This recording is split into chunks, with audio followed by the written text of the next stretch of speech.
So Erica, you even have more juicy information from your personal experience. Yeah. When you had someone talk to you about the dress code. Talk to us about that. Yeah, it still makes me question like what I wear because of the way it was handled. Like I was so young and I was wearing a pair of slacks and I had worn these exact pair of pants in the office prior to this. It was like a grad school job. I was getting paid like nothing. It really was more for like keeping me busy than like a serious job, Yeah. but I liked it. I liked what I was doing. But anyway, I it was one of those workplaces too where some people are wearing like sneakers Right. and they're wearing khakis, so that's fine, but they're wearing sneaker like running shoes and I'm Right. like, okay, so I was wearing these slacks and um at the next one day I wore them like with flats, the next day I wore them like tucked into a boot. Hmm. And this guy came up to me. He was like a senior, like above me in the ranks or whatever. So he had the authority. But the way that he came up to me, he looked at me and he just like kind of glared at me up and down, like very slowly. And I was like, yeah. And he was like, are those up to the dress code standard?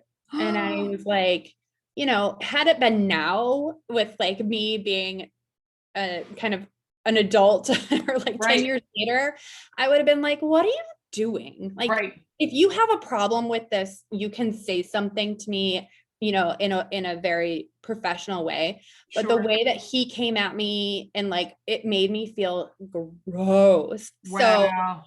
I I it definitely like stuck with me. It still sticks with me when I'm putting on clothes. I'm like, what am I putting off here? So Right. I think what the problem was that the slacks were like tight, like kind of tighter, and Right. because it's tucked into a boot, they could have been mistaken as leggings, which Sure. fine, but they weren't. And had and like the real problem was that he was not aware that the way that he brought that up was not out of concern or out of like, hey, it could have been like, hey, Right. Erica, those pants, I don't know about those pants. It was like almost predatory. Yeah. So if I That's were to give scary. any, yeah, if I were to give any advice to anybody, if you are in a like a management position or you're dealing with somebody like and you're having to talk to them about what they wear to work, I would make it as like not like aloof, but like don't make them feel uncomfortable. This is their Right. clothing and this is Right. how they're, they from every day on, I'm worried about what am I putting out because I'm wearing these pants, right? Wow. Don't make them think that. Don't make them second guess their choices in that way. I would just kind of handle it as like a, hey, can we not wear those pants anymore? Right. I Exactly. don't even, yeah, it's just, it doesn't need to be heavy. It doesn't need to be creepy. And I mean, I don't know if it's a gender thing, like he was an older man and he was talking to a young girl, but maybe it could have been a conversation with a woman could have had that Right. conversation with me. I just think that was very inappropriate. And gosh, I wish I could go back as myself now. Sure. Because And you, kind of tell him off, like, right. leave me alone. And if you have a problem with what I'm wearing, you don't need to like scope me out first. Yeah, I So mean, that is nauseating. yeah, And you just bring up so many great pointers. Like there are so many different ways to handle that.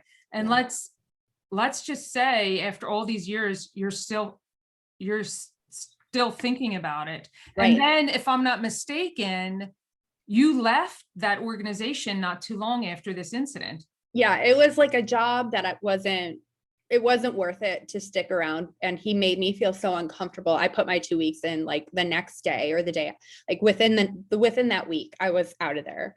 Wow. Because of that, literally because of that.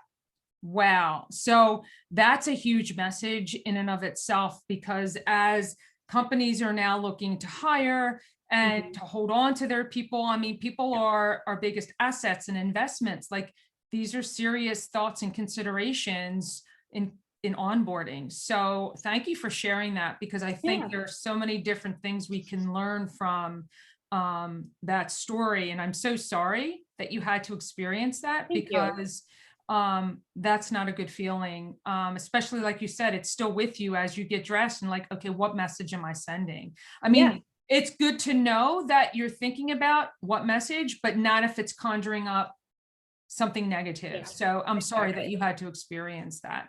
Well, thank you. And yeah, I just hope that somebody can learn from that. Like, you know, if somebody is dressing in a way that you deem inappropriate, maybe maybe education would help. Or, Right. I was in college at this point, like I didn't know any better. I wasn't trying to be anything. I just, at that point probably wasn't even thinking about that. And so it's, I guess, education, or just, a conversation about it really would help, instead of a glare or an accusatory thing. It just doesn't need to be like that. Yep. Yep. That's our message. So we're going to just pay this message forward. This was such a great story. Thank you so much. Yeah.